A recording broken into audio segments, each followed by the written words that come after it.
Okay, I wanted to talk today about phosphorus and the phosphorus index. And again, the phosphorus index is the tool that we use. It's a calculator that predicts the potential risk of phosphorus loss from each field on your farm. And so I'll talk about phosphorus and then, the different kind of management that might influence loss on those fields.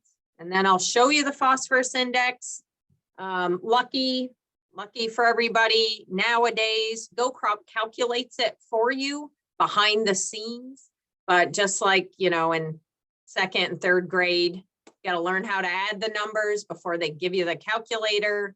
And that's what we want to do here so that you understand how the phosphorus index is derived and what you might need to do with your management to reduce the potential for phosphorus loss. So that's the kind of crux of what we're going to be talking about today. And if we have a little extra time, we might dive into nitrogen and try to cover a little bit of that as well. All right, so a bit of review to start about what we learned last week. We shoved a lot of information to you on soil testing and nutrients. So just to review a little bit of that, because it'll help in our conversation again around phosphorus. We have elements, essential elements that are critical for plant growth. Most of these you probably don't even think about when you're managing your soil, but there are 16 essential elements and they're listed here. Some of the ones we don't necessarily think about are hydrogen and carbon and oxygen, but those are critical to the success of our plants. And some of these elements themselves are really managed by making sure those plants are healthy, they're getting enough sunlight, right? And or the soils are really healthy and they're able to access oxygen from the ground, right? So there's more to managing nutrients than just focusing on adding them to the soil in the form of amendments or fertilizers. And I'm hoping we have time to dive into this, but just so you know, and I'm sure most of you know that it's not just about adding things to the soil. We also have to take care of the home, right? The matrix, the physical properties of the soil, the biological properties of the soil, and the chemical properties. And again, I hope we have time to dive into that a bit more, because it also clearly influences the availability of the nutrients that your plants need to grow.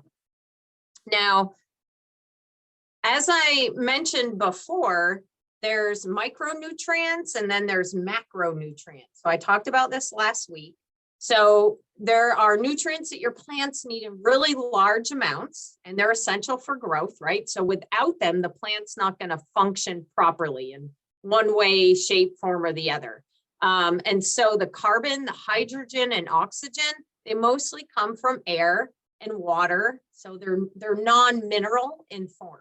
Then we have the nutrients that come really directly from the soil itself. And the primary nutrients are those that people are most familiar with: nitrogen, phosphorus, and potassium.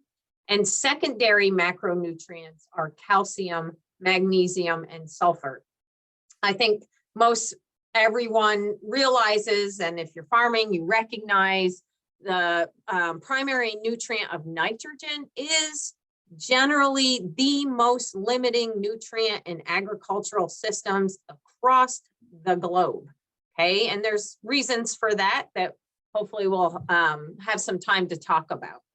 So then we have the nutrients that we need in small amounts, but again, essential for crop growth, plant growth. And they also come from the soil. And those micronutrients include iron, manganese, boron, molybdenum, copper, zinc, and chlorine. And we talked a little bit about these last week. Those that we commonly see show up in Vermont as deficient include boron and zinc. And there are others that we have seen deficiencies with, and that's all across the board. It could be any one of these nutrients. I mentioned last week, again, if you have really light textured soils, and when I say that, I mean sandy soils, and they drain really well, they also have that inability or difficulty to hold on to nutrients. So you tend to have to add more back to those soils to feed your crops. And micronutrients can be deficient in those systems, more likely.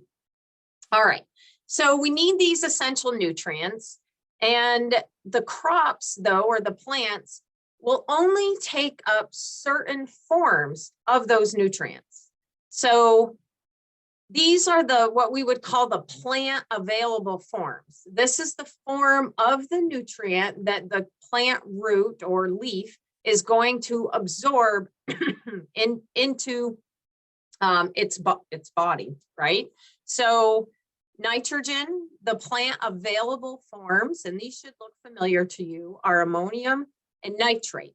Okay, those are really the only two forms of nitrogen that plant's going to take up. There is some evidence about various humic acids and such that plants also will absorb, but the primary way that they're going to get nitrogen is in these two forms. So our goal, of course, is to make sure that there's enough of those two forms available in the soil to feed the crops. Okay, and that availability is driven by the environment, the type of soil that you have, the amount of water we get, the type of amendment that you might put on to feed those crops, etc. Temperature. All right. So phosphorus, you can see there's two forms that the plants also utilize, and those are called orthophosphates. You may have heard that term before, especially if you buy fertilizer. Sometimes you hear people say, oh, buy the orthophosphate form, it's more readily available. And, that is true because that's what the plants want to take up. Potassium in the K+ form, and then you can see the other nutrients as well. Now, one of the things, I'm actually not sure if I mentioned last week, is that these positive nutrients, right, the ones with the plus, those are the nutrients that the soil can hang on to, especially clay and organic matter. Remember, this is called the cation exchange capacity. So that's the ability for your soil to hold on to these positively charged nutrients. So let me go back up here. You can see hydrogen, ammonium, potassium, calcium, magnesium. Remember, we talked about these last week being nutrients that the soil can hold on to, and they release those back into the soil solution as the plant is sucking nutrients out of soil water and creates this demand. Okay, so what about negatively charged nutrients that you see on this list, especially those like nitrate? You see the phosphorus. Boron is also negatively charged. I forgot to put the little minus sign there. Molybdenum also. Okay, so what that should signal to you are those nutrients that are more likely to be lost from leaching, right? Because when they hit the soil and start to make their way down through the soil profile in water, okay, nothing is going to be picking it out, right? Picking it out of the water, grabbing onto it and holding it there.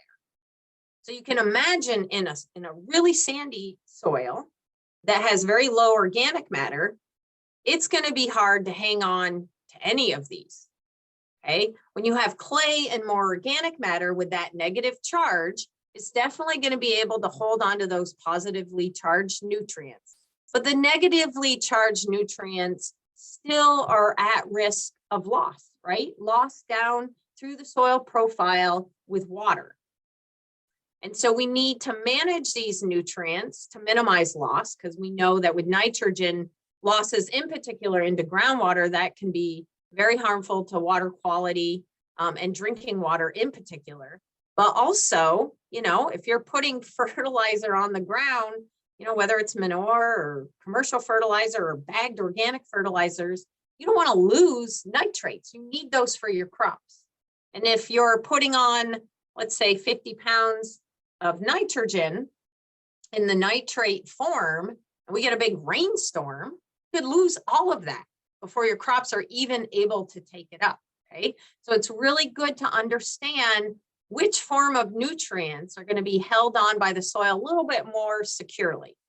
So again, you see this negative sign on the phosphorus. So in your mind, hopefully you're wondering, well, that's funny because I didn't think that phosphorus leached, right? What we hear about is this phosphorus building up in the soils, okay? And phosphorus, as I mentioned in our last class when we were talking about soil tests, it has a strong affinity to bind with some of these positively charged nutrients. So if you have soils really high in calcium, iron, aluminum, remember that conversation? The phosphorus gloms onto those very quickly, all right, and makes it unavailable to the crops. So it doesn't necessarily leach unless you have way too much of it. It usually gets bound up and becomes unavailable to the crops because it's bound up to these other nutrients. All right, so again, just revisiting the cation exchange capacity, reminding people that those positively charged nutrients are held on by the soil, some of them more tightly than others. Remember, I mentioned the potassium and the ammonium, they have these single charges, which means they're kind of loosely held on to the soil, and they can move off from and onto those soil colloids pretty easily, which makes potassium pretty prone to leaching, okay? So even though it does have the ability to hold on to the soils, if you're on a sandy soil or a nice river bottom soil, you probably feel like you can never add enough potassium. All right, so this is a struggle on lighter textured soils to really maintain those potassium levels. So again, if you have a sandy soil and you're trying to build organic matter, you should be trying to build organic matter. Most of the charge, that cation exchange capacity, will be from the charge on the soil organic matter. So on those light soils, again, it's really important to build that organic matter so that you can hold on to those nutrients and manage them better. So this should look familiar. We talked about this again last week, where we have sandy soil to the right here, says low clay content, fewer positions, fewer negative binding sites to hold on to nutrients. And then over here you have this clay, where clay has that negative charge, so you have more positions to hold on to cations. And so we know as farmers that, you know, clays can be very difficult to manage because of some of these properties, but they tend to be really fertile and higher in organic matter, right? Because of some of these properties. And then when we have sand, right, they're easier to farm often. They don't stay wet. It doesn't matter often what the conditions are unless we're in a huge drought, but it can be really costly to maintain fertility. And that's really really good reason why you need to build the organic matter level in those types of soils. All right. So we talked about pH a little bit, and again, I'm revisiting some of this. It can be complicated and overwhelming, but as we talk about specific nutrients, all of these principles come back into play and how they function in your soil. So again, we said the best range for most of our crops is kind of slightly acidic, below that 7.0 pH range. And again, you know, really ideally, you should be trying to stay around that 6.5 range. And it pays to do that. That's I can't emphasize enough why you need to keep that pH in the proper range. So here's just some reasons if you need more.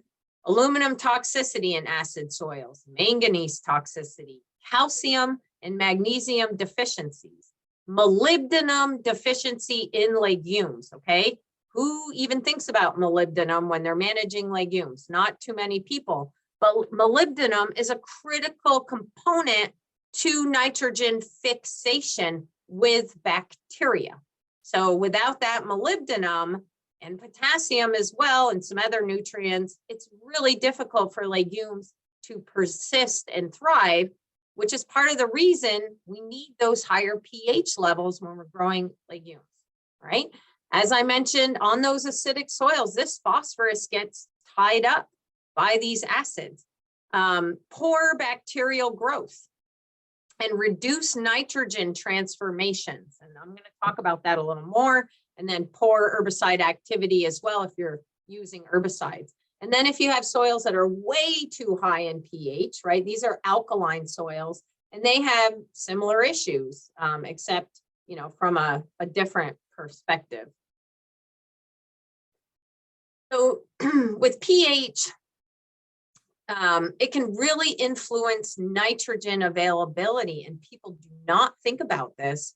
So as I mentioned, most plants prefer nitrates. I guess I didn't get to that yet, but most plants prefer nitrates over ammonium, okay? It's cheaper for them. And in order to have really good transformation of nitrogen to the nitrate form, you need that pH to be between 6.5 to 7, all right? And then for legume growth, again, you need that pH above 6. And the reason for that is because bacteria transform nitrogen to different forms. And the bacteria do not like that low pH. Phosphorus, I've said this 3-4 times, low pH, phosphorus gets bound with aluminum and iron, and with a really high pH, it gets bound up with calcium, okay? So phosphorus is really impacted by the pH of the soil. And if you have low phosphorus, this is making the situation even worse, okay? It's still there, but it's not plant available. To move it into that plant available form, right, the orthophosphate, it needs to be in a pH range so that it's not being bound up by these other nutrients. And same with potassium, a higher pH, if you adjust the pH to that optimum range, generally potassium will also be released from the soil, especially in clay soils. And I showed this last week. So again, just reiterating some of these principles because they'll continue to pop up as we go through some of these nutrients. All right, so we talked about the impact of pH on phosphorus. Now, if you have a pH that's too low and your phosphorus level on your soil test is in that medium range, and especially in the low range, and your pH is out of whack one way or the other, the minute you add phosphorus to the soil, immediately it is drawn to these other nutrients, okay? They have a strong affinity for the phosphorus immediately, right? So whether this is phosphorus from manure or from fertilizer that you're putting on the ground. Now, phosphorus is relatively immobile once it's added to the soil. So remember I said it doesn't really leach unless you have way too much of it. And I'll talk about that in a second. So, you know, part of the reason that we use these like starter fertilizers, or part of the reason that we use phosphorus early on in the plant's development is because unlike other nutrients, phosphorus does not move to the plant root, okay? In order to access phosphorus, it must come in contact with it, okay? And so when a plant is just starting to grow, putting out its first roots, it actually needs a lot of phosphorus to establish its root system. And if there is nothing next to the root and the root's really tiny and not actively growing yet, that plant is going to have a hard time getting established and getting going. Okay, so again, this is part of the reason that we add that sort of starter phosphorus next to the seed, because it makes that phosphorus and some of the other nutrients quickly available and right next to those little plant roots. Now, again, if your phosphorus or if your pH is out of whack, what's going to happen? That phosphorus and some of the other nutrients too are going to be swept up really quickly. So you can see here in this table by, day 5, if your plant root isn't right there, it's not getting that phosphorus. Okay, it's going to be completely bound up. And by day 10, anything that you added is definitely bound up by the soil and then has to be released to the plant root. And again, that release is really dependent on the pH of the soil. Okay, so you can see some of these connections here. All right, we've already started talking about phosphorus, and phosphorus, as we all know, is essential for plant growth. As farmers, and people, I guess anything living, right, requires phosphorus. And it's not something that we should be afraid of, ashamed of, trying to just, not utilize it when we need it. It's critical. And, there's a list of all the things that it does in the plants and in the animals. So it's essential for photosynthesis, cellular division, nutrient uptake, nitrogen fixation, flowering and fruiting. Okay, so without phosphorus, we're in big trouble, and for our livestock as well. Right, most of the globe, most natural land is deficient in phosphorus, and the phosphorus, mined phosphorus is slated to really run out here, and I can't remember. It's actually quite scary. So when we think about our woes, with phosphorus, that we have too much here, that is definitely something we need to manage, but we have to remember that we need to make sure our crops and our animals and ourselves are able to access phosphorus. Okay, but for us, if there's excess in the landscape, which we have the type of landscape and agricultural production where we are accumulating phosphorus from other places, actually, and it can cause water quality issues, and it certainly has in our state and other, I would say livestock heavy states, regions, areas, towns, right? So it's something we need to manage, but we have to remember that we need it, okay? So we don't want to sacrifice that either. So overall, as I mentioned, the phosphorus content in most soils is really low compared to the other nutrients.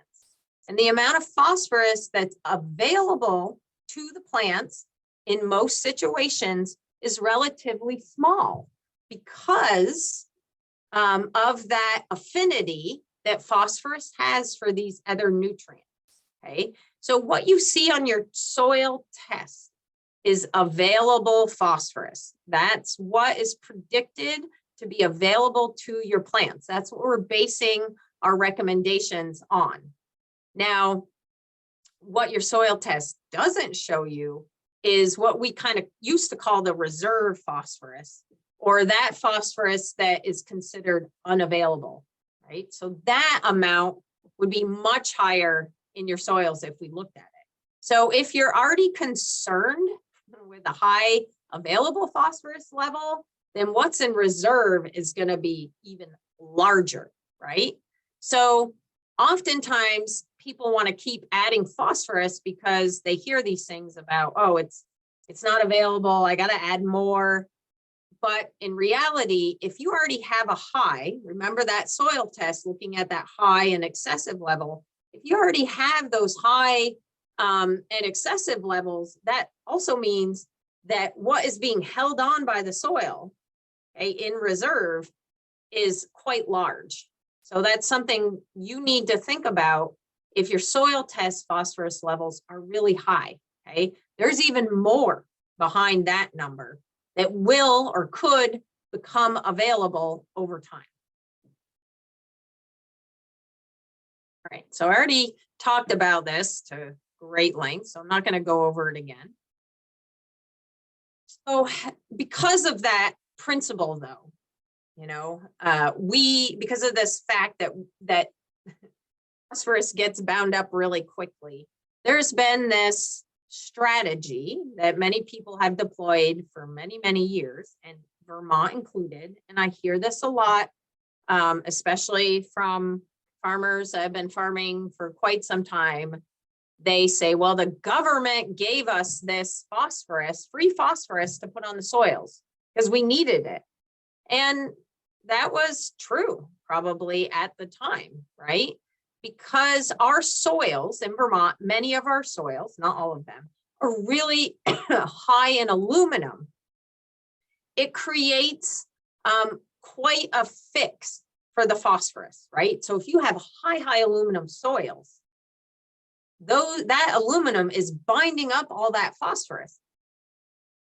So as a result, the university, the government, crop consultants were recommending, 2 to 4 times more phosphorus than what was actually being removed by the crop, right? To overcome that soil affinity for the phosphorus.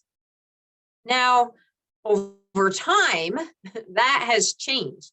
There was a time when scientists didn't think that we could saturate the soil with phosphorus. We thought that there were enough, binding sites, there was enough nutrients in all of that soil to fix as much phosphorus as we could add. But guess what? We don't think that way anymore, because what's happened over time is that some of our soils have become saturated. There's no more aluminum for them to bind to. There's no more calcium for phosphorus to bind to. And so when you add more to the soil, okay, it just stays in the soil solution, which then becomes dangerous, right? Because you have enough for your crop, you have more than your crop needs. What happens to the rest of it? Okay, like phosphorus doesn't move downwards in the soil. Okay, it kind of does slowly over time. But when you saturate the soil, then there can be a risk for leaching. Okay, so because that phosphorus doesn't move much from the point that you put it, it accumulates in that top, really inch, 2 inch, 3 inch, 6 inches of the soil. So let me go into this a little more, hopefully, to explain what's happening here.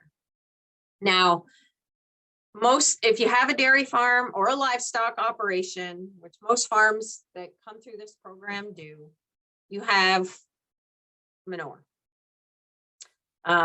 If you're not a livestock operation, but maybe you're growing vegetables or grains, generally you're also likely importing some kind of organic amendment, maybe poultry manure. That's very, very popular, some kind of compost. Okay, so the same thing can happen in those situations, but I'm going to use an example from liquid manure. So the nitrogen content of liquid manure is about 15 pounds per 1,000 gallons. This is the available nitrogen, right, that you would get if you put on 1,000 gallons of liquid manure, right? Remember, plant available is different than not available. And then phosphorus, you're going to get about 8 pounds for every 1,000 gallons you put on. So you can do the math, right? You're like, oh, wow, I'm putting on 5,000 gallons. So that's 40 pounds of phosphorus. So the standard corn crop recommendation that I see in Vermont is about 150 pounds of nitrogen per acre. and 40 pounds of phosphorus. Okay. So this is what a corn crop might need based on your soil test. So if you're going to apply manure to that field to meet the nitrogen need of the crop, and I think, this year fertilizer is really expensive. So people are definitely going to be looking at this as an option. So to do that, to get that 150 pounds, you're going to put on 10,000 gallons of manure, right? This might be in the fall, might be in the spring, might be split between both, but that's going to give you that 150 pounds of nitrogen. This is great, right? But what it is, it gives you 80 pounds of phosphorus. Okay, does that make sense? You have 8 pounds in 1,000 gallons. So if you put on 10,000 gallons, that's going to give you 80 pounds and 150 pounds of nitrogen. How much phosphorus did the soil test say you needed? 30 pounds. But you put on 80. What happens to the other 40 that your crop didn't need? It stays in the soil, right? It's not going to leach, really. It's not going to move much. And some of it might be bound up, by aluminum or calcium. But it doesn't disappear, right? It doesn't volatilize, and it's not going to leach out of the system. So it just stays there, in that top layer of the soil. So imagine if you do this over and over and over again. And every year you're putting on, 40 extra pounds, 80 extra pounds, maybe even, right? Then over time, those phosphorus levels begin to build up because you're not growing enough crop to remove that phosphorus from the system each time you over apply, right? So that's where we've gotten into some trouble here, is because we have some fields close to the barn usually, right? Or maybe they're lighter soils. It's easier to get manure there. If it rains too much or it's too cold or whatever the situation is, we then start to see these really elevated phosphorus levels in the soil because it's building up over time. Okay. So, here's just the amount of, just another way to show it, the amount of phosphorus added versus what's removed, when you're trying to meet the nitrogen needs of a crop. Now, this is, obviously has created some problems for us, and that's what we're trying to manage for. We want to make sure that we're not building up the phosphorus levels in our soils beyond what we're able to manage. And unfortunately, we have some, fields, I wouldn't say farms, although I have seen a few farms that are just way excessive in phosphorus in every field, but, usually it's a field or two, maybe a few more on a farm that have really elevated phosphorus levels. And when you see those on your soil tests, based on what I've said here, you're going to go, oh, right. Yep. That's why. Okay, it's not moving and I'm not removing it. So it's created a problem for us. And, part of managing these nutrients in this class is trying to figure out how to balance that. Okay.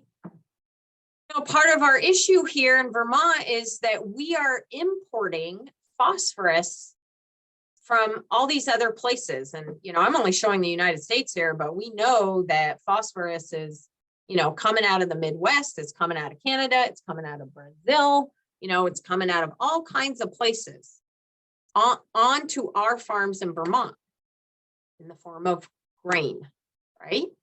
So our major import of phosphorus onto our farms is in the form of grain that we feed, because we don't grow our own grain, right? We grow some corn silage, some people grow some high moisture corn, but pretty much every farm that's feeding grain in Vermont is importing that grain from somewhere else, bringing that phosphorus into our state, okay?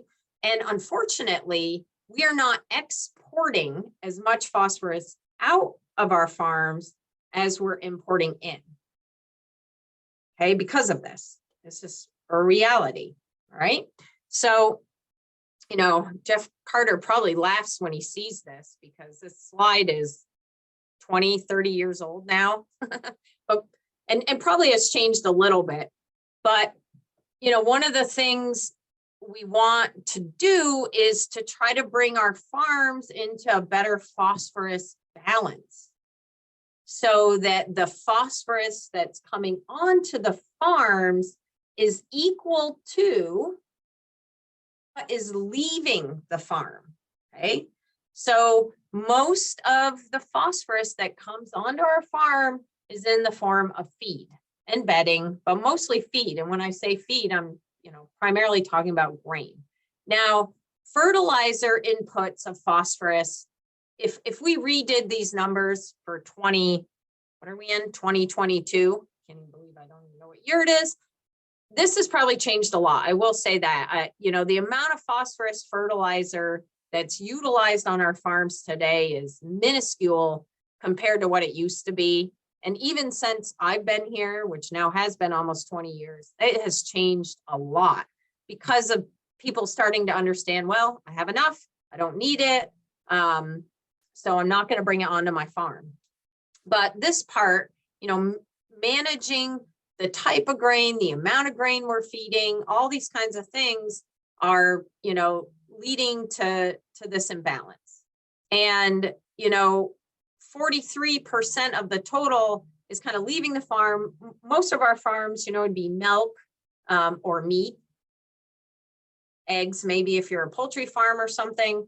And then, of course, for vegetables, it would be your vegetable sales off the farm. But for most farms, we're just out of balance, right? Most of what we're importing is staying on that farm. And then that import needs to be distributed around the farm to keep the soil from increasing too quickly in phosphorus. But ultimately, unless we get our farms into this balance, this will never happen. Those, you know, levels will continue to increase over time. But, you know, at least at this point, we're trying to manage this a little bit better. And also really trying to focus on this feed piece, right? Like, how do we minimize grain feeding on our farms? Not to diminish productivity of your, you know, operation in any way, but, you know, can we improve the homegrown forage that you're buying? Can we improve how it's stored in a bunker or in a bale so that you're getting better feed? Are you harvesting it timely, right? So what are all the things that we can do to minimize grain import onto a farm that won't come at, you know, the expense of productivity? And there are lots of things. And, you know, we're really trying to dive into this today, you know, now trying to figure this out, trying to see where we can make those adjustments. I'm sure anybody feeding grain on this call wouldn't mind cutting that out a little bit, right? Because it costs money. So if you can do it at home, like most any farmer I know, if you can do it yourself, you're going to try to do it versus buy it, right? We have a lot of farms in Vermont as well that don't feed any grain. We have grass-only farms, both dairy and other livestock. And from that perspective, we're dealing with a whole different set of issues, right? Because what I become concerned about with farms that aren't bringing on grain, okay, and maybe they're not also bringing any fertilizer on, over time, drawing nutrients out of their soil, right? They're not going to have an excess. They're going to have a depletion. So it's not good either way. And the trick is recognizing if you're exporting more nutrients off the farm, importing, okay, you could be mining those soils, okay? That is to the detriment of your crops and your livestock. So you need to think about how you're going to manage that balance as well, right? You're not bringing grain on the farm, and grain is what doesn't get utilized by the animals and exported. It is fertilizer, okay? It's a fertilizer value. And then on our farms that are feeding grain, we want to try to bring these numbers closer together. And that, you know, from an economic standpoint and an environmental standpoint, you know, is critical, more critical today than ever because of those two reasons. So for those of you on this call that are interested in calculating this whole farm budget, it's not a part of this class, but it is actually a part of GoCrop. There is an add-on, you know, you just click the box if you want to use it, where you can calculate your whole farm nutrient budget. Basically, what's coming onto the farm in feed and bedding, fertilizer, you know, other nutrients, and then what nutrients are going off the farm, you know, whether that be, you know, meat, feed, maybe you're selling feed, veggies, whatever it might be. The tool is built into GoCrop to calculate this. And so if you want to go through that process, let one of us know. We'd be very interested in helping you do that. So just to, you know, get back to how phosphorus kind of flows in the soil, as I mentioned before, your plant roots, right? They're going to take up those orthophosphates out of, this says solution P, but again, this is water in the soil with nutrients in it. We call it the soil solution. And in the soil solution, those are the nutrients that your plants are accessing to get fertility, okay? And it's the nutrients in that soil water or that soil solution that are likely in the available forms that your crop can remove. So in order for your crop to have access to phosphorus, it needs to be in the orthophosphate form, and it will be in the soil solution. So how does it get there? Okay, so it can get there by adding manure, right? We already know that manure has soluble P in it. And once you add that manure to the soil, that phosphorus will go into the soil solution. Now, again, depending on, you know, the pull and, you know, the pH of the soil, et cetera, you know, that phosphorus could be drawn, you know, to calcium, to aluminum, et cetera, right? And out of the soil solution. Now, we also have organic P, so organic phosphorus, and organic phosphorus is phosphorus stuck to organic matter, right? And that is relatively, we call it stable, but it can be broken down, and it's broken down by what? Biology, and make its way into the soil solution, okay? And that's the same with what we call here this inorganic P or inorganic phosphorus. This is like in the, you know, more elemental form. It's not attached to organic matter. It's attached to the soil colloids. And the same thing, you know, that can be very stable. It can be fixed, but it can also be labile, which means it can move, right? It can move back and forth into the soil solution, back onto the soil colloids, et cetera. And all of that movement is really dependent on, you know, the soil type, the temperature, okay? Phosphorus is mostly more available at 65 to 105 degrees, okay? So if you're seeing phosphorus stress in your plants when this ground is cold, which we often do, right? You can picture your purple corn out there. When it gets cold out in the spring, you know, it may not be because you don't have any phosphorus. It just might be because it's too darn cold and it's not available. All right. So again, labile means it can move around, but that's really based on the environment. Okay.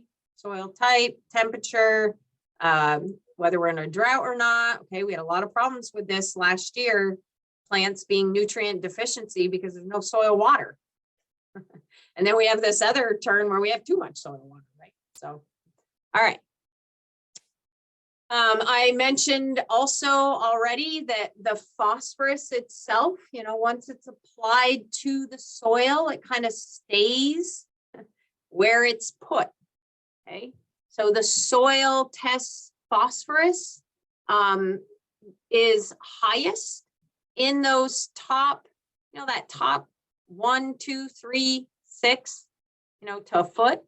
That's where soil phosphorus is the highest, right? So wherever that incorporation layer is. So you can imagine on grass ground, it's never been tilled, it takes a while for anything to move. So most of your phosphorus is going to be right there in the top, right? So this creates an issue, of course, because having all that phosphorus right in the top of the soil also makes it more prone to loss from runoff and erosion. Okay, so I just told you that phosphorus gets bound up to soil. And so if you're losing soil from your field, right, through erosion, you're losing phosphorus. And the more phosphorus you have in that soil, the more you're losing.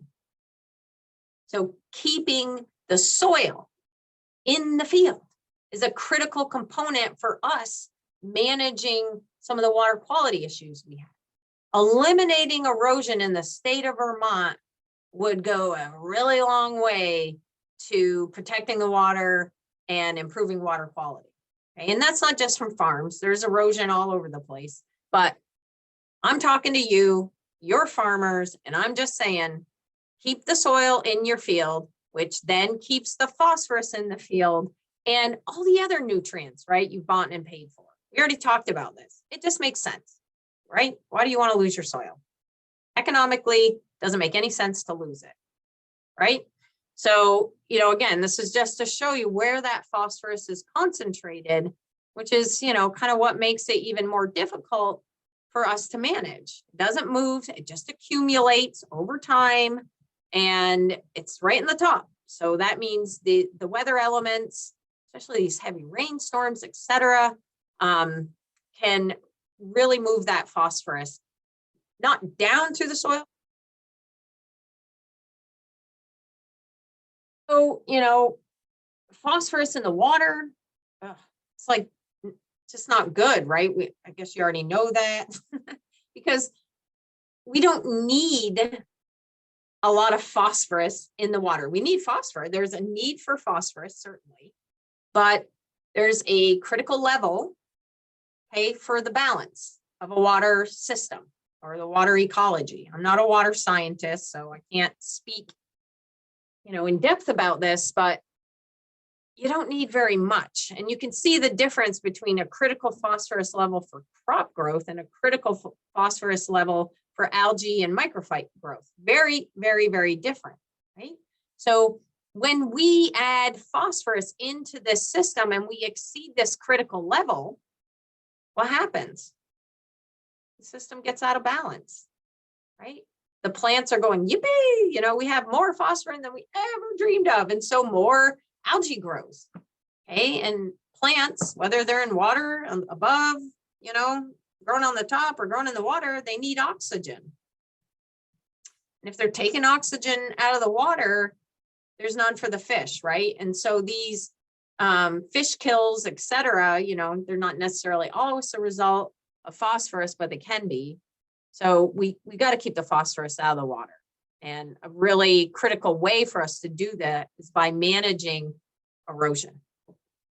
That's why people are all over you about it, right? The buffers, the grass waterways, the cover cropping, all of that, they're all efforts to keep that soil in place. So for nutrient management, as I've mentioned, your crop needs the phosphorus, your animals need it. We need to make sure the crops are getting what they need for phosphorus without losing it, into the environment. So we got to manage this. We got to manage the movement of the phosphorus that's in the field, right, from runoff and leaching. And then we also have to manage the loading. So the loading is what I talked about before, where we're just, we're adding more than the crop needs. for years on end, which is causing this buildup of phosphorus. And, you know, I'm telling you right now, once that phosphorus level builds up, it's really, really, really hard to bring it down. And again, because that soil test is just showing you what's available. It doesn't show you what's in reserve. So you may not add phosphorus to a field. And some of you may have this situation on your farm. I see it a lot in class where, you know, a farmer will say, wow, look at this soil test. The phosphorus level is off the charts. I haven't put manure on that field for the 20 years I've been managing it. 20 years, no manure, no phosphorus. And the level is still excessive, right? Which means there probably used to be a barn there. And when you dig into it further, usually the farmer will say, oh yeah, so-and-so used to have a barn there. And that's where the, you know, shit pile was, or, you know, that was the night pasture, or whatever it was. There was a lot of manure put there for probably 150 years. And it just shows you how much is in reserve, right? So like not getting there is important. It's critical, okay? Because once you're there, it's really hard to go the other way. And, you know, then there's more restrictions. It's more difficult to manage everything. So we want to keep you out of there.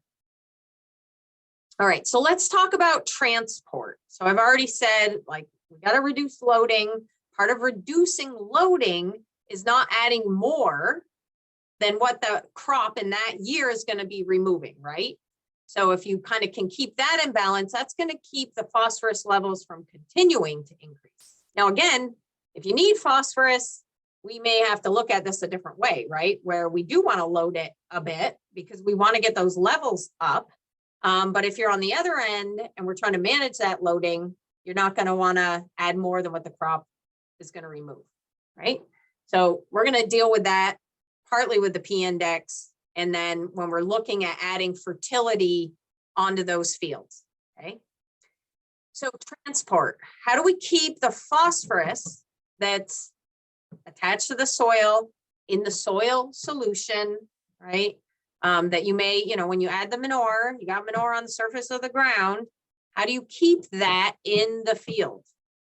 That, I'm telling you right now, that's management, folks. And, you know, we can't control the weather. You all know that, but we can do our best to manage those fields so that we are minimizing erosion. All right. So phosphorus can leave the fields, be transported from those fields in a couple of ways. So the first one we call sediment bound phosphorus, okay? And that's through erosion, and that's phosphorus stuck to the soil. So if you have gullies or rills, or you look at the bottom of your field and you see a bunch of new soil there, that's not really new soil, it's just soil that moved from the top of the hill to the bottom of the hill, right? And you have some water there, okay, that's sediment bound phosphorus attached to all that soil. So that's one way. The other way, P transport, okay, and surface runoff is to what we call dissolved phosphorus. And dissolved phosphorus is just that phosphorus in water, okay, that orthophosphate dissolved in the soil water or in the rainwater, right? So the rain hits the ground, picks up some speed, and you have high phosphorus soils, or maybe you just applied manure or something, or fertilizer, and it picks up that orthophosphate and moves it in that water right across the field. So I'm triggering some thought process in your head to say, oh, well, if it rains and the water hits the ground and goes into the ground, then it's not moving across the ground, right? So you can see where having good soil drainage and texture, etc., is going to really help minimize losses of dissolved phosphorus. Now, erosion, how do you stop soil from moving in your field? Right? It's growing all the time. That can really help. Now, in our cornfields, we have plant roots growing there, but there's a lot of bare soil too. And there's time when the plants aren't very big and the root systems aren't very big, and there's even more bare soil. So how do we manage that, right? And then when we cut that corn and there's nothing there all winter, and this goes for every other row crop as well, whether you're growing tomatoes, soybeans, corn, doesn't matter, right? Once you remove those, what's left on the ground? What's going to hold that soil there and protect that soil? So that's why there's been such a big push for cover crops, okay? No-till, rolled down cover crops, residue on the ground. All of that is an effort to minimize, soil movement, as well as other things, okay? But at the least, that's what we're trying to do. That's also the reason for buffers, okay? So the buffer really is the last, in my mind, is the last ditch effort we have to keep that soil from moving into the water. So even if you did everything you could in that field and we get a hellacious rainstorm and soil is moving, having that buffer there slows down the water, okay?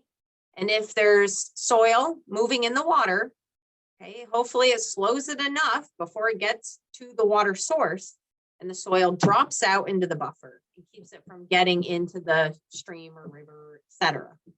Right? So that's, the goal of having these buffers. And if you have more velocity, more slope, okay, the buffer requirement often gets bigger because you need more room, more time. It's moving, it's hauling down that field. You got to have more time for that water to be slowed down, okay, so the soil can drop out. So the buffers really should be they're the last effort that you should be making in a field to minimize erosion. Dissolved phosphorus, okay, because the buffers may slow the water, but it doesn't necessarily stop the water. It may slow it enough for the soil to drop out, but oftentimes the waters still make their way through the buffer into the river or the stream or whatever, okay, the pond. And if there's a lot of dissolved phosphorus in that water, it's still going to make it into the lake, stream, etc. Okay, so managing dissolved phosphorus is very difficult. Part of the management is incorporating manure, as an example. Get that free phosphorus down into the ground, right? Having those living plants covering that ground so that the water can be slowed all through the field before it makes it to the water. Having very good soil tilth, texture, drainage, no crusting, okay, all of these things. We want the water to move down, not across the field. You can do to the soil to make it more permeable to water. And this is just even more critical today with these heavy rainstorms. We're going to benefit, right, as farmers, and the environment. So what affects this transport? The erosion, of course, soil texture. Some soils are more prone to erosion than others, right? Clay soils, more prone to erosion. Slope, clearly, if you're on a steep slope, soil's going to move down, water's going to move faster, all of these things. Tillage, right? Tillage can have a pretty significant impact on erosion. And then also the crop type. Some of these things, we've already talked about. Runoff, soil runoff potential, managing the soil is critical here to minimize this. But as we know, these intense rains that we've been receiving are making it difficult, even more difficult for us to manage erosion and runoff, okay? So again, we know phosphorus from manure, fertilizers, and from the soil, especially in that top 2 inches, is, what's at risk of being lost. And so the higher that soil test level, the more risk, right? you know, that's why we say, well, don't go out before a huge rainstorm and get that manure spread, even though that seems like the best thing to do because you need to get it done and it's going to rain. I mean, I get it. I mean, it makes sense, right? Who knows if I'm going to get another chance? But then you get 8 inches of rain and all that nutrients and manure runs into the water. Like, we don't want that either. Okay. All right. So as we already talked about, phosphorus or the soils can absorb some of that phosphorus, right? And hold on to it rather tightly. So if you have those heavy clay soils or high aluminum soils, they tend to fix that phosphorus pretty quickly, but it can get saturated. So again, if your soil test levels are really high, then that means there's a better chance for phosphorus to get into the water and run off. I'm going to skip over that and talk about the P index. All right. So any question, we'll start. If anybody has questions, I can't see the chat box anyway. No, it's dead. You guys sleeping or what? Oh, wait. The last conversation was about the Dorito joke. Okay, well, I must be that engaging.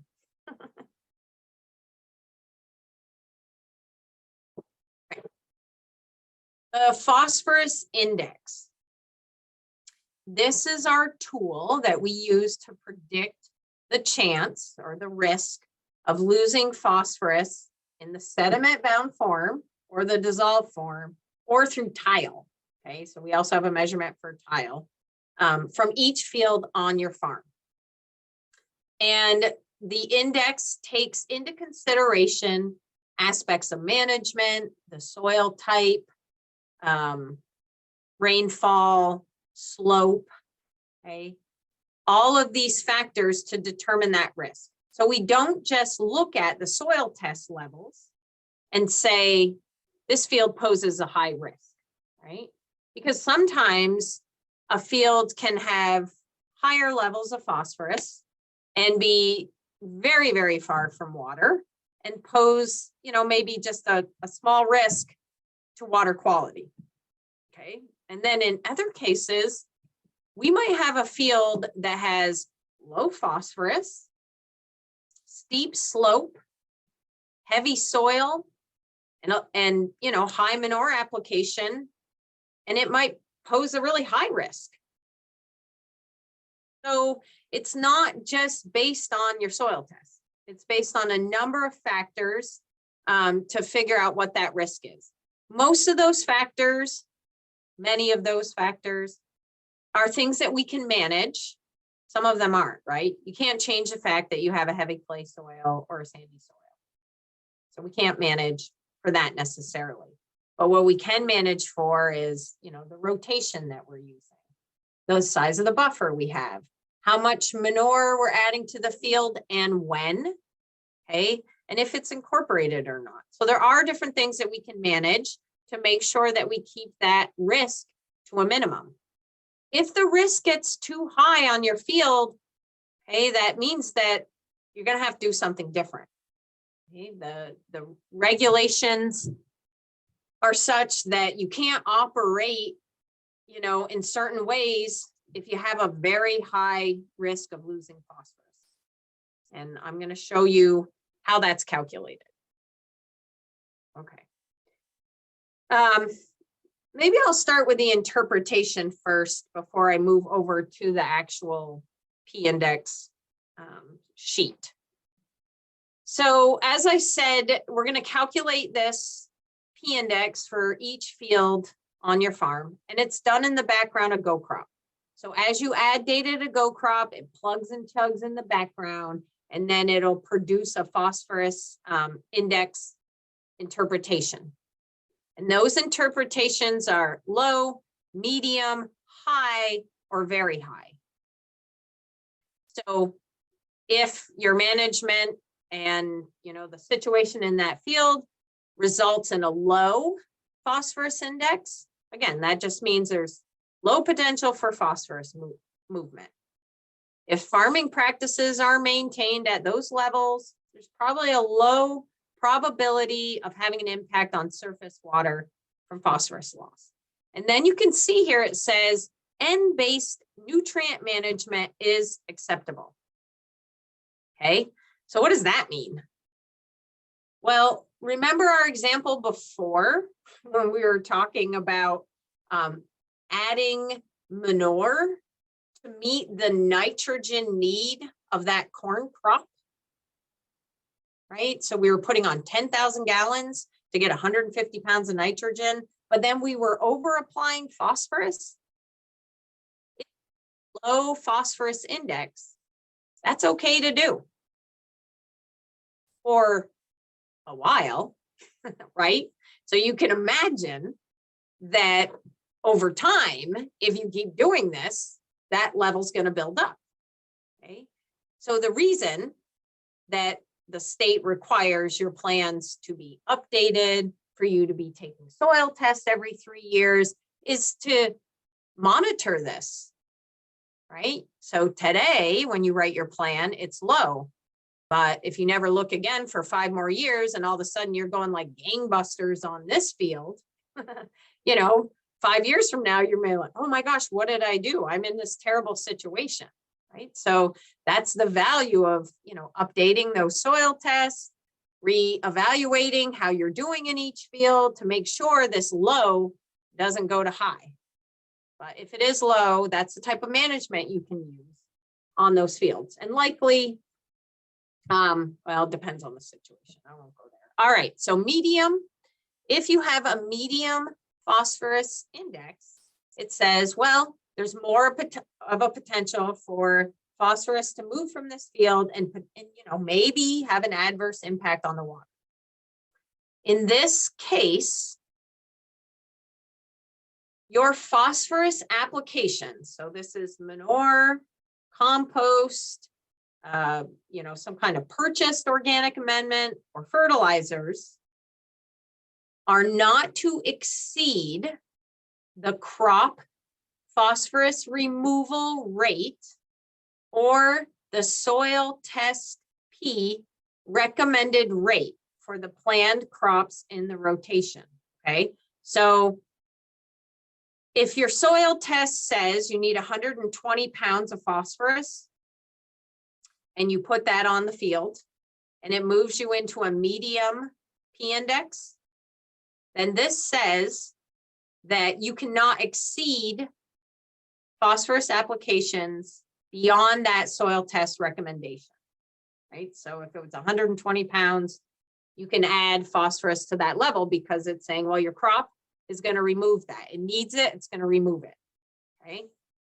And likely if you need that much, a lot of the rest that doesn't get removed is going to be bound up. So it's making some assumptions here too. If your soil test happens to call for 0 phosphorus, you can still add phosphorus to that field. The amount that you add cannot exceed what that you're growing is going to remove in that season. So remember, right? You don't want to build up phosphorus anymore. So you want to make sure that you're only applying to what the crop is going to remove so that the soil test level doesn't continue to go up.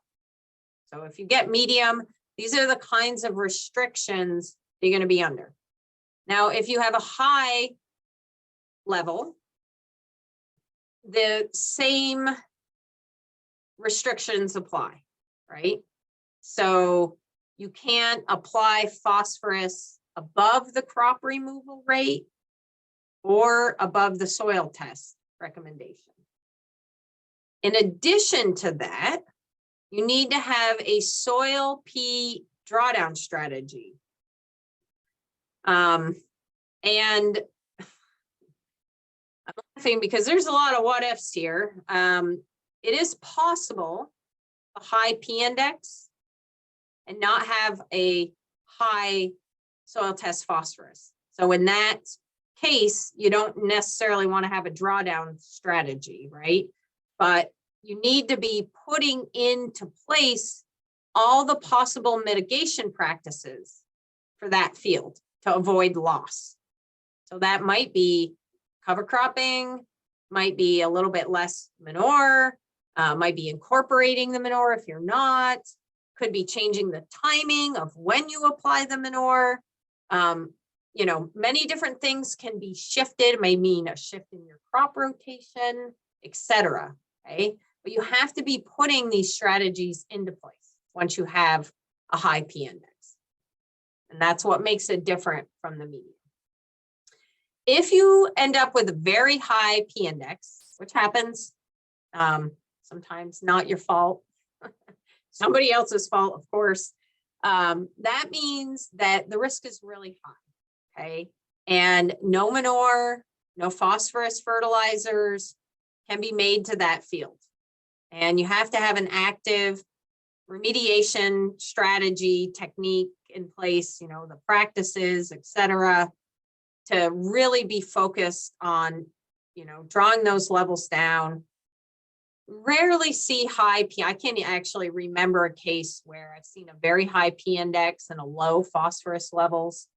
So a lot of this is around having a, you know, really high phosphorus levels and maybe some, you know, a heavy soil and high erosion, you know, so trying to manage around that with practices that you can employ is going to be a requirement.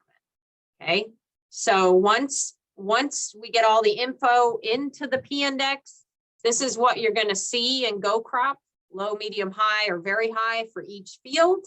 Okay, you'll see this score here. So you'll know, well, I'm on the high side of the medium, am I on the low side? Can I shift some of my management and maybe get this high down to medium kind of thing?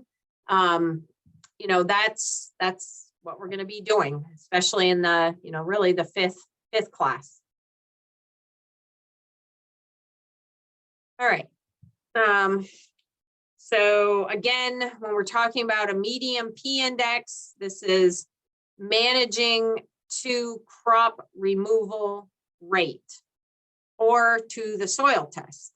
So I just referred to this example when I was talking, where the soil test said we needed 40 pounds. Okay, but what I put on was 80 pounds. So if it exceeds the soil test recommendation, you are allowed to apply up to crop removal. How does crop removal differ from the soil test recommendation? So the soil test recommendation is basing your crop need off from what's already in the soil, right? If you were just adding each time based on crop removal rate, you know, what the crop is actually going to remove from the soil, you know, you'd be spending a lot of money on fertilizer, first of all, right? Because your soil already has nutrients in it. That's the point of doing a soil test, right? To figure out what's there and what more you need, what some of the issues are if you have low pH, etc. Okay, so it's gauging the best that we can, right? What's there, and then from that, it's interpreting that level, the parts per million, right, into an actual recommendation. So if you give X amount more to your, you know, soil, that'll make sure that the crop is getting what it needs, more or less, right? So you've over applied this phosphorus. Is that okay? Are you meeting the regulation? Because the regulation says if you have a medium P index, you can apply phosphorus to the soil test level. If you exceed the soil test level, it cannot exceed crop removal rate. So our question is, does 80 pounds of phosphorus that I apply exceed what I'm removing in that corn crop that fall?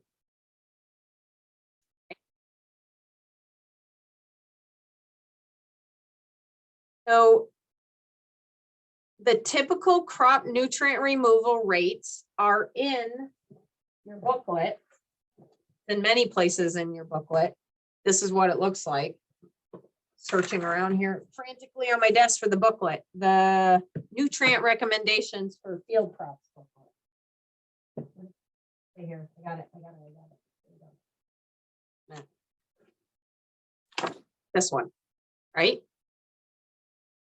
So it's on page, and this may be not the most up-to-date version, so hopefully I'm getting the right page here.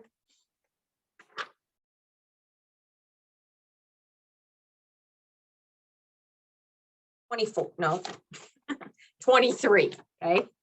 Typical crop removal rates, age 23. It's also in your textbook, digging in, okay, goes into it in a little more detail.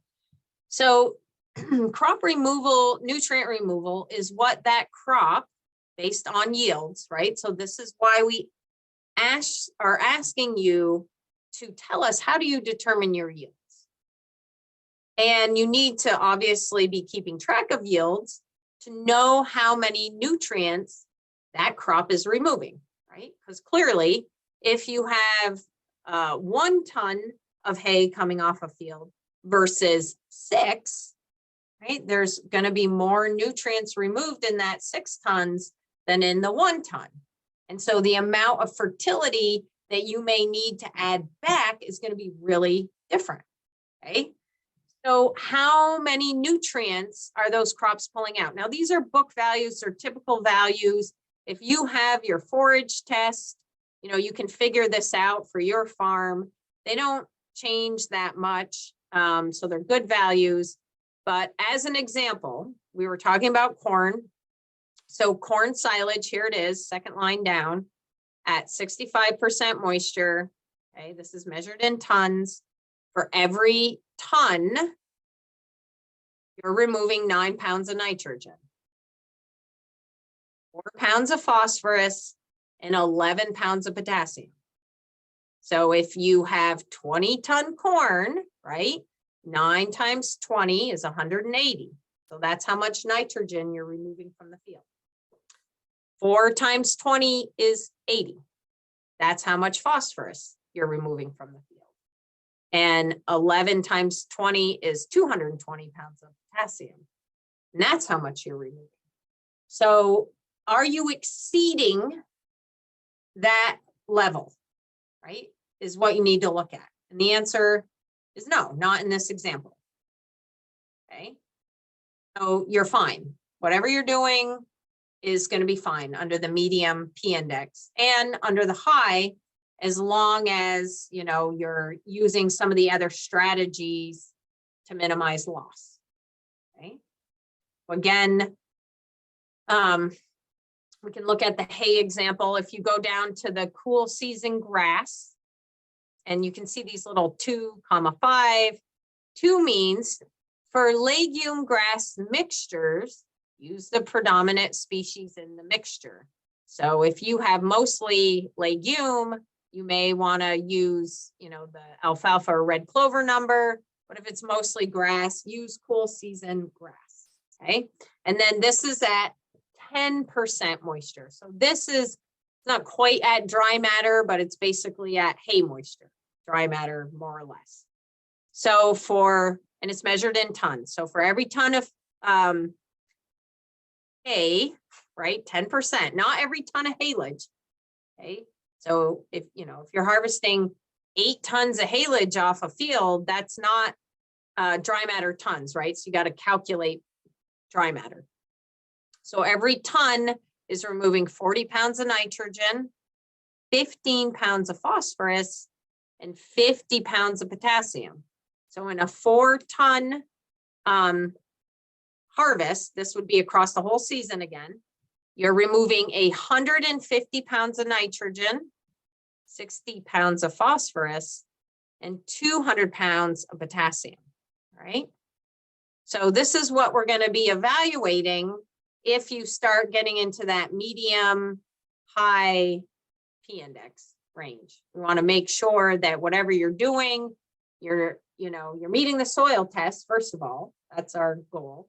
And then second of all, if you're exceeding the soil test, you're not going over what the crop's going to remove in that season. And this is why having good yield numbers for your farm is important. Okay. That's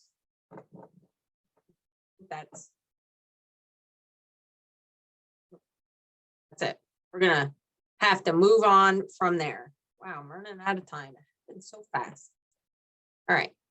I'm gonna share the screen again and show you. Can you guys see the P index? Somebody tell me yes or no. Yep. Okay. All right. So this is what the spreadsheet looks like.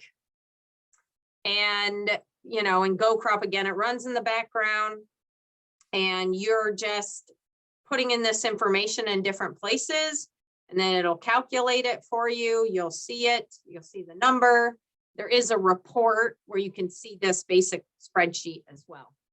So you can see on the top, it says pathway 1, pathway 2, pathway 3. So remember, these are the different ways that phosphorus can be lost from your field.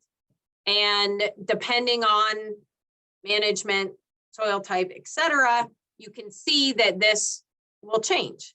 So here's a field that has a medium P index, has a score of 64. And pathway 1 is where most of the phosphorus loss is coming from. So this field is losing most of its phosphorus from erosion. So if you wanted to try to minimize this, right, you would need to likely focus on those practices that are going to reduce erosion. So let's go down through this quickly. We have location. So when you type in your county, that'll auto-populate. The elevation of the field. The soil test. So this soil test is 5. I'm going to put in a aluminum level of 360. Okay. And then it asks for the manure rate. So we're putting on 50 pounds of phosphorus in May through September. I'm injecting it. Let's change this. We're going to change that to not incorporated. Wow, look what happened. And it's not incorporated. So I'm just going to put not incorporated. It's dairy manure. This is the only application rate that I make. All right, and then I'm going to go down here and it's asking for phosphorus fertilizer. I don't put any on. And then it asks for the erosion rate. Okay, so this is that Russell 2 number that you've been given for the year that you're in this rotation. So if you're in permanent hay, you have one number. If you're in a rotation, maybe it's vegetables, corn, grass, I don't know what the rotation is, then you're going to have a number, a soil loss number for each year of the rotation. Okay. So what's going to go in here is whatever the rotation soil loss number is. And this, I'm going to change this to alfalfa. I'm going to change the surface cover to greater than 20%, okay, which means that there's the ground is covered with residue. And the erosion rate for this field, because it's grass, it's going to be 0.005. See what happens to the P index. And it's asking me the total distance from the field edge to any water conveyance. Okay, so this field is it's right on the Missisquoi. See the field edge. Well, I have a 25-foot buffer, right? Because that's the law, that's a requirement. So there's 25 feet between my field, what I'm harvesting for feed, and where I'm applying manure and nutrients to the river. And I also have, let's see, vegetated buffer. Well, I have a 25-foot buffer. Okay.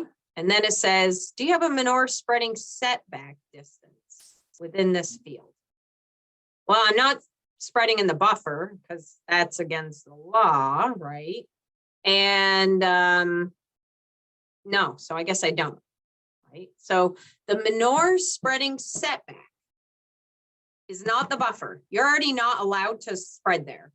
The buffer is there with no manure application. You can harvest the buffer, but you're not, you're not spreading manure.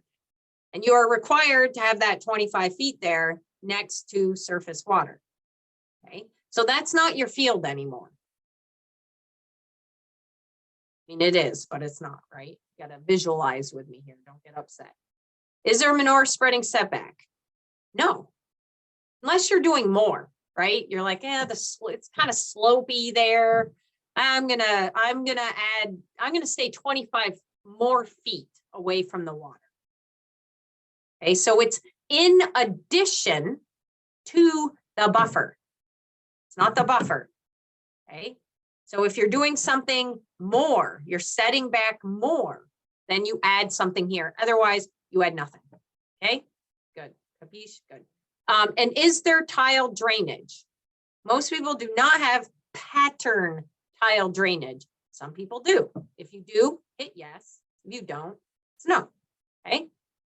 So with this management, you can see I have a low P index. Now before, what was driving that P index up was this, right? Was that the erosion rate that was there was 3 tons of soil loss per year. It was also in corn. Okay, so do a row crop or a vegetable crop, there's less ground cover. So it starts to go up. If I take out this buffer, which is a requirement, put a 0 here, yikes, right? So you have to have a buffer along surface water, and your distance to stream or a water conveyance should never be 0, because you are required, right, to have at least a 25-foot buffer. So do not put 0 there. Okay, so you can see here in the P index, the things that you can modify and some of the things you can't, right? You can't change the fact that you're on a heavy clay soil, but you can change your rotation to reduce the soil loss if you had to. You can change when you apply manure potentially. So let's say you're applying manure in April and there's no cover crop, okay? That's gonna increase. If you inject the manure, whoa, look at that. It decreases it. All right. So there are things that we can manage to take these P indexes from high right down to low. It's whether or not you're willing to make those modifications, right? And that's what we're going to be thinking about as we move through this process. So what I want you to do is put into grow crop what you're doing, and then we will modify that if we need to. Okay. Right. Just wanted to show you that. I'm going to stop sharing. Then we're going to get into go crop and show you your homework, which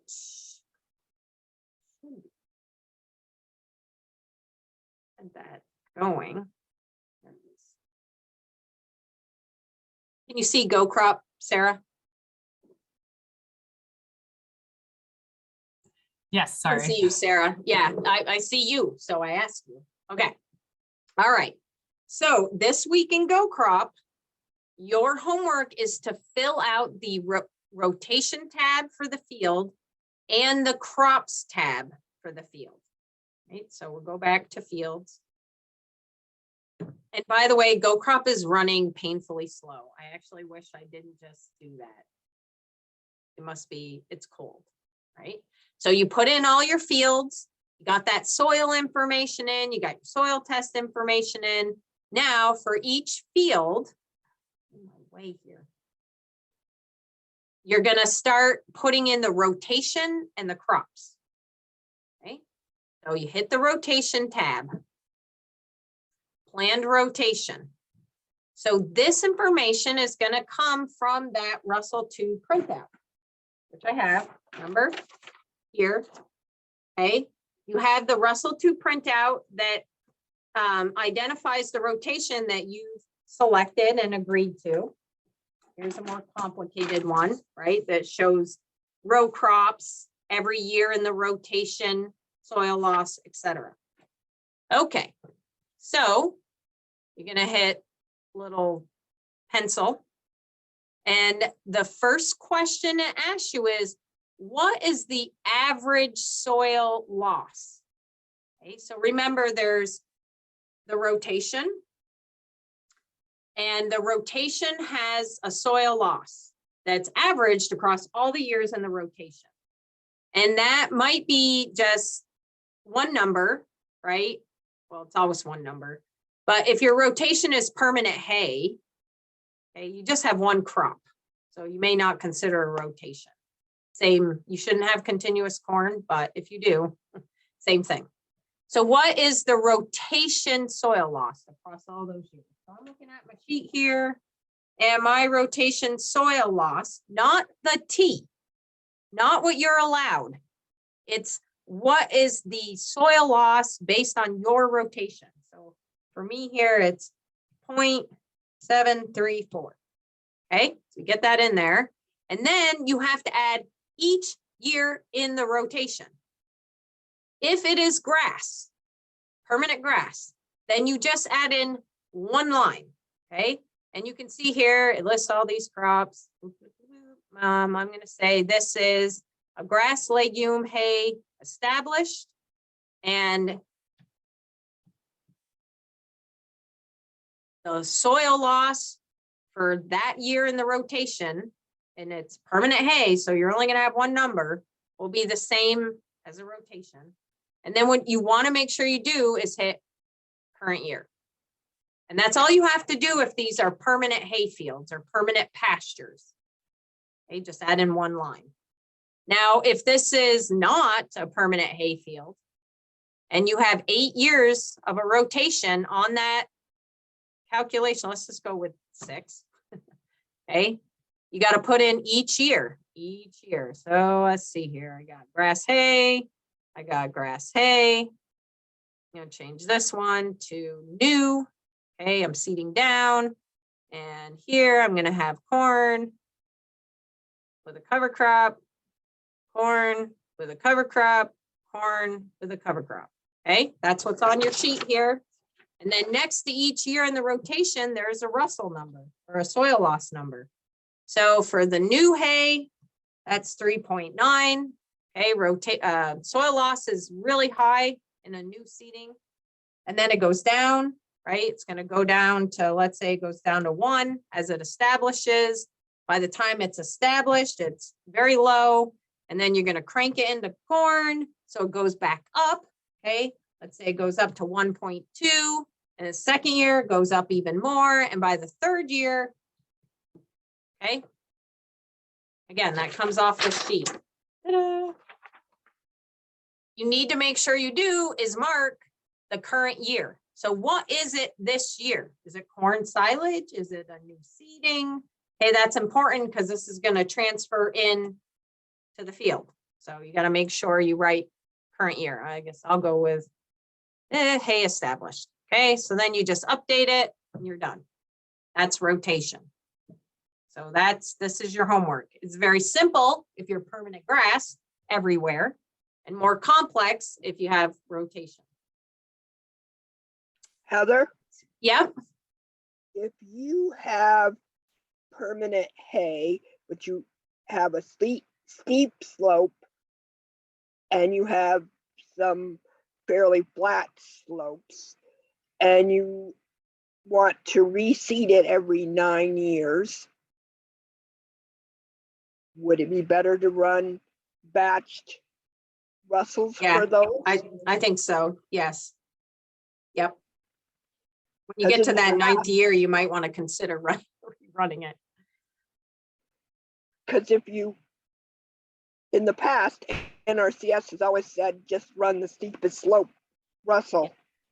Yeah.